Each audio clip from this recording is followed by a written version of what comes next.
The throne hall of the Xyrian Empire was so silent that even the torches seemed afraid to burn too loudly.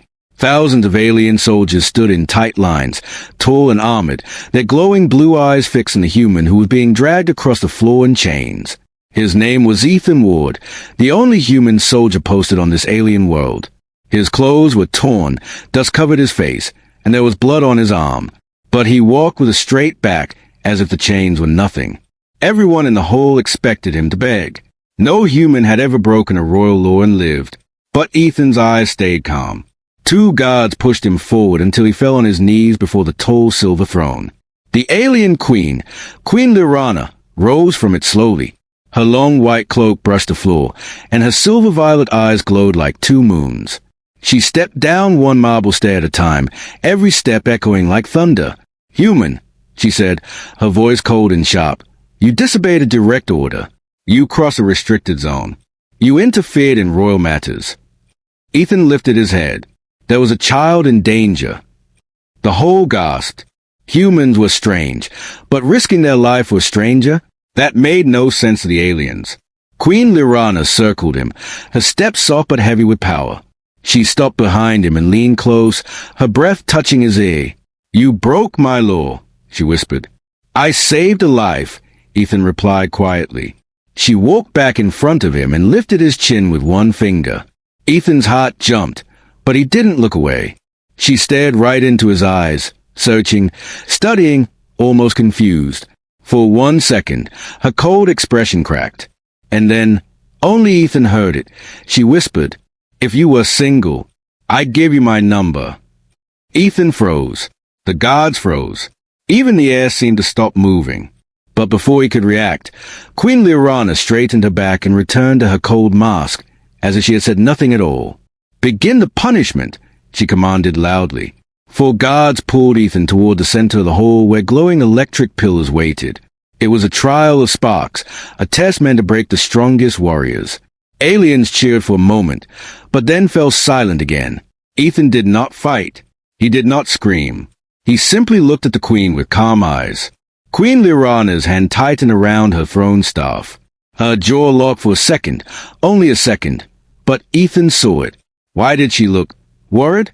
Ethan was chained between the pillars as blue lightning crackled around him. The light reflected on his face, showing no fear. As the first spark hit him, the queen stepped forward without thinking. Her advisor whispered, "My queen, he is only a human." "I know what he is," she snapped, her eyes never leaving Ethan. She leaned slightly forward, almost as if she wanted to stop the punishment herself. But she didn't. Not yet. The whole watched as a human endured the first strike of alien lightning without a single scream. And Queen Lyrana's fingers shook. Why does she care? Why did she whisper that line? And why does a human not break? The whole empire needed answers. Blue lightning shot across Ethan's body again, brighter and louder than before. The electric pillars hummed like angry beasts, their energy climbing higher with every second. Alien soldiers leaned forward, waiting for the moment he would scream, collapse, or beg for mercy. But Ethan didn't. His hands shook, his teeth pressed together, but his eyes stayed calm and steady. No fear, no weakness, only stubborn human courage. Queen Lyrana watched from her throne, lips pressed tight, fingers gripping the armrest so hard the metal bent. The whole expected her to be pleased. Humans were trouble. Humans needed lessons. But something was wrong. She wasn't satisfied. She was worried. The advisor whispered, "My queen, he will break soon." "No," she said softly. "He won't." Another spark hit Ethan's back, forcing him to arch in pain. But instead of crying out, he looked to the left, toward a young alien trainee who had fallen earlier during the whole chaos. The boy was trying to stand but kept slipping on the smooth floor. Ethan, with lightning still crawling over his skin, managed to set his feet and steadied himself, and then he spoke through clenched teeth. "Help the boy." The whole froze again. He wasn't thinking about himself. He wasn't even thinking about the punishment. He was worried about someone else. The alien soldiers stared in disbelief. One whispered, "Humans are like this." Another replied, "No creature helps others during pain. This is madness." Queen Lyrana rose from her throne. Her heart felt strange, tight, heavy, confused. She walked down the steps slowly, her long cloak flowing behind her like soft smoke. The closer she got, the more the lightning reflected in her bright eyes.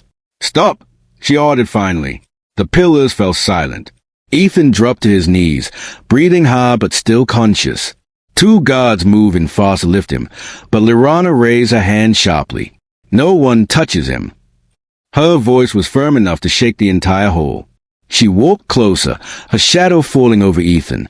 He lifted his head to look at her, sweat running down his face, chest rising and falling with deep breaths. "You still speak for others," she said, "even during pain." He nodded slowly. "A life is a life." Her eyes softened, just for a heartbeat, but then she forced her usual calm expression back. "Why do humans do this?" she asked quietly. "Why do you put yourself in danger for people who are not your blood?" "Because someone has to," Ethan said. "Pain doesn't change what's right."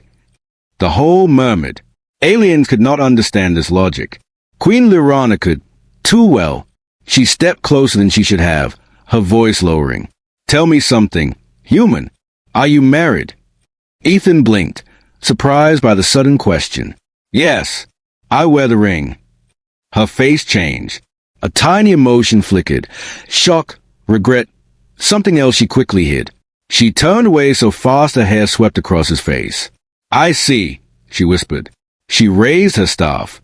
"Take him to the royal healing chamber," she commanded. Gasps filled the hall. That room was only for nobles. As soldiers hurried to obey, she looked back once, unable to stop herself. Her eyes were not cold anymore. They were curious, confused, and dangerously interested. Ethan opened his eyes slowly. The ceiling above him glowed with soft silver light. Healing threads, thin lines of alien energy, wrapped around his arms and chest like warm floating ribbons.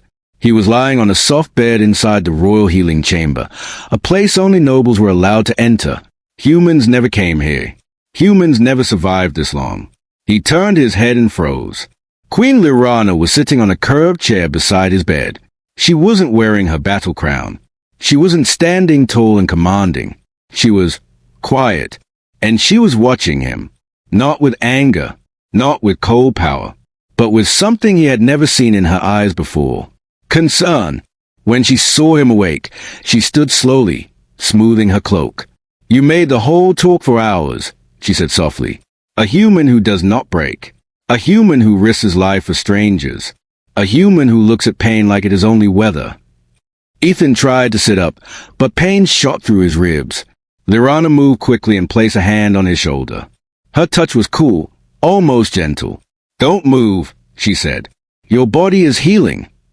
Her hand remained there a moment too long. She noticed and quickly pulled it back. Silence filled the room. Then Ethan asked, "Why am I here?" Lyrana looked away for a second. "Because I ordered it." "No one gets this room," he said. "Not even your top soldiers." She hesitated. Then she said something she had never said to any human before. "You saved a child who was not yours. That is a rare thing in this empire." Ethan blinked. Any human would do the same. She stepped closer. "No, your kind is small, fragile, and short-lived, yet you throw yourselves into danger without thinking." She paused. "It confuses me." Ethan smiled a little. Maybe that's just how humans are. For a moment, Lyrana studied his face, his eyes, his bruises, the stubborn calm that never left him. And then her voice lowered. "You did not react to my whisper." Ethan's heart skipped, so she did know he heard it. He answered carefully, "I thought it wasn't meant for me to respond." "It wasn't," she admitted, looking down. "I said it because I believed you were taken." Ethan touched the ring on his finger. "My wife passed away 2 years ago." Lyrana's eyes widened. Shock, regret, pain she didn't expect. "I misunderstood," she whispered. "I thought your ring meant you belonged to someone." "It means I remember someone." Silence again. Heavy, warm, full of something unspoken. Then the queen stepped even closer, so close he could feel the warmth of her breath. "So you are single," she said softly.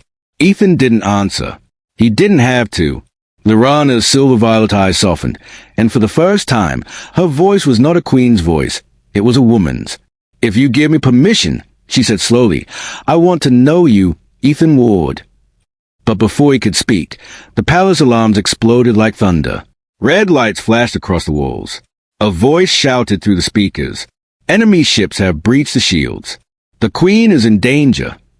Lyrana stepped back, eyes sharp and glowing again. "Stay here," she ordered. Ethan pushed himself up, ignoring the pain. "Not a chance," he said. The alarms kept screaming through the palace walls as Ethan pushed himself off the healing bed. Pain shot through his ribs, but he ignored it. Outside the chamber, alien guards rushed in every direction, shouting orders. The floor trembled under heavy explosions. Queen Lyrana stepped out into the hall, her cloak swirling behind her like falling smoke. "Ethan, go back," she said sharply. "This is not your battle." He followed her anyway. "If someone trying to kill you, it is my battle." Her eyes flicked to him, angry, worried, and something deeper she couldn't hide anymore. Before she could argue, another explosion shook the corridor. A blast of blue fire shot through the air. Ethan reacted instantly, tackling the Queen to the floor. The fire scorched the wall behind them, sending shards of crystal everywhere. Soldiers ran forward to protect her, but she held up her hand. "Stand back," she ordered. She looked at Ethan, breath unsteady. "You could have died." He smiled weakly. "I thought you liked that about humans."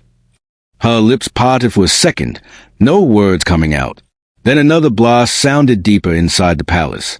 This time, the Queen grabbed her staff and led Ethan through the burning hallways. Smoke filled the air. Alien soldiers fought against armored intruders who carried red-marked weapons, rebels who wanted the throne. One rebel aimed a spear blast at Lyrana. Ethan didn't think. He moved. The shot fired. Ethan slammed into the Queen, pushing her behind a pillar. The explosion threw him across the floor. He hit the ground hard. Lyrana screamed his name. She rushed to him, dropping her staff and lifting his head with shaking hands. "Why do you keep doing this?" she whispered, her voice breaking. "Why do you give everything to protect me?" Ethan grinned through the pain. "Because someone has to." Her eyes shimmered with something raw and unguarded. But the danger wasn't over. Another rebel charged from behind, swinging a blade. Lyrana reacted first this time. She grabbed her staff, spun, and knocked the attacker to the ground with one blow. Her movements were fast, faster than any human could follow. She finished the fight and dropped beside Ethan again. "Stay awake," she demanded. He chuckled. "You bussy." "Be quiet," she snapped, but her voice was shaking. She pressed her forehead to his for a moment, breathing hard. "If you died right now, before I could say it, I would never forgive myself." He blinked. "Say what?" Her fingers slid around his hand. Her silver-violet eyes met his, glowing softly in the smoke-filled hall. "I meant what I whispered," she said. "If you were single, I would give you my number. But now I know you are." Ethan swallowed. "Yeah." Her voice softened into something vulnerable and powerful at the same time. "Then hear me, human," she whispered. "I do not want your courage only in war. I want you. I want to know you. I want to see who you are when you are not saving me." Ethan stared at her, breath unsteady. "Maybe. I'm ready for that number now." Her lips curved into the smallest, most dangerous smile in the universe. She helped him up slowly, her arm tight around his waist. Outside the palace, soldiers cheered. The enemy forces were defeated. The Queen lifted her hand and made a sacred gesture only reserved for chosen partners, a soft touch over his heart. The whole hall gasped and knelt. A human had been marked by their Queen. Lyrana leaned close, her voice warm like dawn. "The punishment that brought you here," she whispered, "has made you mine." Ethan didn't resist. He smiled. "Then punish me again," he said softly. And the Queen's laughter echoed through the throne hall, a sound the Empire had never heard before.